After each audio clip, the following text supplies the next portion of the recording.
Kita ke informasi selanjutnya, tak hadiri sidang mediasi gugatan perkara Lisa Mariana terhadap mantan Gubernur Jawa Barat Ridwan Kamil berujung deadlock. Kuasa hukum Lisa Mariana bilang tak hadirnya Ridwan Kamil jadi penghambat mediasi sehingga menemui jalan buntu.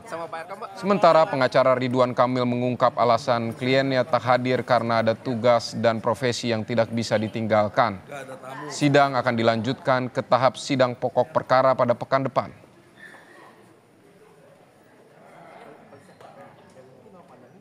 Nah, kedepannya kita langsung masuk ke materi pokok perkara yang mana kita akan buka-bukaan bukti, saksi, bahkan saksi ahli dan fakta-fakta persidangan yang akan terungkap. Kita akan lihat.